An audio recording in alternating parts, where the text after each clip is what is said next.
हमारी ज़िले गवर्नरिंग बॉडी की मीटिंग है। हर 3 महीने में हम रूटीन में अपने प्रोग्राम करते हैं। मुख्तलिफ हमारे एजेंडे होते हैं। तालीम का है, मकातिब का क़याम है, यानी छोटे बच्चे और बच्चियाँ तालीम से महरूम न रहें। स्कूल में जाने वाले बच्चे भी, और बड़ी तादाद उन बच्चों की है जो ना स्कूल में है ना मदरसों में है। तो हर हाल में तालीम पर फोकस किया जाए, टेक्निकल एजुकेशन भी हो, उसी के साथ साथ दीनी तालीम को मकसद बनाकर हासिल करें ताकि हमारे अक़ीदे से कोई खिलवाड़ न कर सके। नौजवान बड़ी तादाद में बेराह रवी का शिकार हैं, नशे की लत में मुब्तला हैं, जुए में मुब्तला हैं। तो समाज के अंदर से जो बुराइयां हैं, कुरीतियाँ हैं, उनको ख़त्म करने के लिए Jamiat Ulama Hind scout and guide के रास्ते से, जमीयत यूथ क्लब के प्लेटफार्म से नौजवानों को एक तरबियती निज़ाम है, ट्रेनिंग कराती है। उसके लिए हमने अपने उलमा को, ज़िम्मेदारों को मुतवज्जे किया है, उस तरफ फोकस किया है कि जो हमारे प्रोग्राम हैं, जमीयत उलमा के जो शोबे हैं, उन सब को तहरीक बनाकर काम किया जाए ताकि समाज के अंदर से बिगाड़ ख़त्म हो और समाज तरक्की करे। जिस तरह से वह बोर्ड को लेकर सरकार एक बिल लाने वाली है और उस बिल को लेकर लगातार बातचीत का दौर भी जारी है, जमीयत उसे कैसे देखती है? जमीयत उलमा हिंद के अगरार व मकासिद में तहफ़्फ़ुज़ औक़ाफ़ एक अहम तरीन मकसद है। औक़ाफ़ की जायदाद, ये समझने की ज़रूरत है कि ये मुसलमानों की इबादत गाहों को ज़रूरियात को पूरा करने के लिए, इसी तरीक़े से मुस्लिम समाज के पिछड़ेपन को दूर करने के लिए वाक़िफ़ ने अपनी जायदाद को वक्फ़ किया। एक मकसद के तहत उसको उसने वक्फ़ किया है। तो सरकार को कोई इख्तियार ही नहीं है, किसी भी हुकूमत को, कि वो वाक़िफ़ की मंशा के ख़िलाफ़ उसके अंदर कोई तब्दीली कर दे।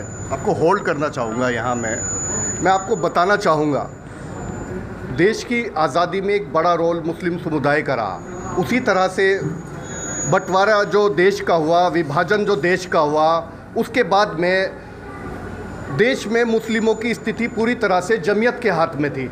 और जब बंटवारा हुआ, बंटवारा होने से पहले 30% से अधिक गवर्नमेंट नौकरियों में मुस्लिम समुदाय के लोग थे। और आज भी जमीयत हमारे देश में मौजूद है और मुस्लिम को लेके एक बड़े फैसले करती है। और 30% से अधिक ग्राफ नीचे लगातार जा चुका है। आज ये कहना मुश्किल है कि कितने परसेंट लोग सरकारी नौकरियों में मुस्लिम समुदाय के हैं। आप उसे कैसे देखते हैं? क्या उनकी वापसी होगी? जमीयत कोई ऐसे कदम उठाएगी? देखिए, आज भी मुसलमानों की जो हैसियत और जो वजूद अल्हम्दुलिल्लाह इस मुल्क के अंदर है, वो जमीयत उलमा हिंद की मुसलसल एक जद्दोजहद और कोशिश का नतीजा है। जहाँ तक सवाल है नौकरियों में और दीगर शोबों में, तो हुकूमतों की ऐसी पॉलिसी रही और ऐसी कोशिशें रही कि ये उसका नतीजा है। मुसलमान जिस पिछड़ेपन का शिकार है, उसके लिए जितनी भी हुकूमतें रही हैं वो सब ज़िम्मेदार हैं। हुकूमत आ जाने के बाद उनकी ज़िम्मेदारी होती है कि वो देश के तमाम तबक़ात की तालीम व तरक्की, उनके रहन सहन, उनके कारोबार, उनकी नौकरियां, मुलाजमतें, सब पर यकसा काम करे। तो आपकी बात से भी ये एहसास होता है, महसूस होता है, और समाज और मुल्क और दुनिया जानती है कि उसमें कहीं ना कहीं भेदभाव हुआ है। अच्छा, जिस तरह का देश में माहौल है मुस्लिम समाज को लेके, उसे मुझे बताने की ज़रूरत नहीं है, आप लोग बखूबी उसको समझते हैं और जानते हैं।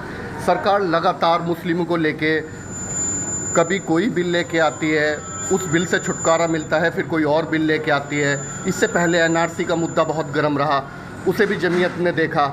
आखिरकार जमीयत इन सारे मामलों को किस तरह से देखना चाहती है? और सरकार से अगर बात करना चाहे जमीयत, तो सरकार के पास क्या बिंदु लेके जमीयत जाना चाहती है?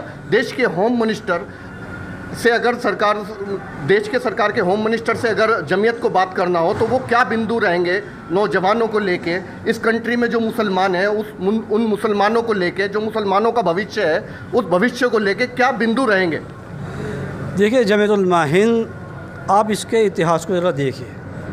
100 साल से ज़ायद हो गए ये ऑर्गेनाइजेशन आज़ादी से पहले मुल्क की आज़ादी की लड़ाई लड़ी, और आज़ादी के बाद कंटिन्यू जमीयत उलमा देश की एकता अखंडता के लिए और राष्ट्र निर्माण, राष्ट्र उत्थान के लिए काम कर रही है।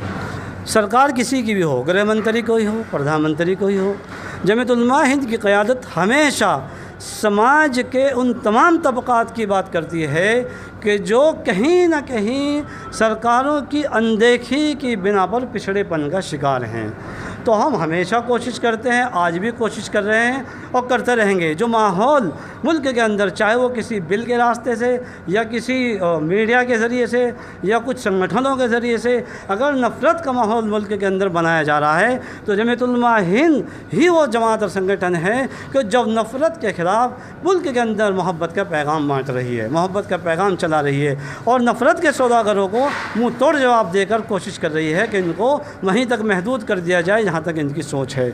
और जमीयत उलमा हिंद अपने मिशन में कामयाब है और आगे भी कामयाब रहेगी। मुल्क में ना हम किसी तरह की तफरीक होने देंगे और ना नफ़रत के फैलाने वालों को कामयाब होने देंगे इंशाअल्लाह। और भी कई सारे लोग हमारे बीच मौजूद हैं जो जमीयत में बड़े पद रखते हैं, उनसे भी हम बात करते हैं और जानते हैं जो मुल्क के जो हालात हैं उसमें जो मुसलमान हैं उसे इस दौर में आप कैसे देखते हैं? लगातार बिल आते हैं, लगातार कुछ चीज़ें ऐसी हैं जो सरकार मुसलमानों के पक्ष में नहीं है या ये कह लो मुसलमानों के ख़िलाफ़ हैं, आप उसे कैसे देखते हैं? ये बात तो सामने आई गई, जितनी भी सरकारें हैं उसमें कहीं ना कहीं भेदभाव ज़रूर रहा है।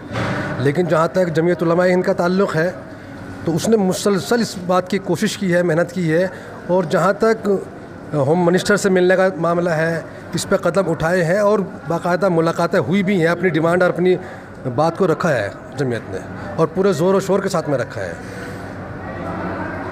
चलिए, बहुत बहुत बधाई हो आपको इस मीटिंग के लिए। मैं आपको बधाई देता हूँ। नेटिजन न्यूज़ चैनल से बात करने के लिए भी धन्यवाद।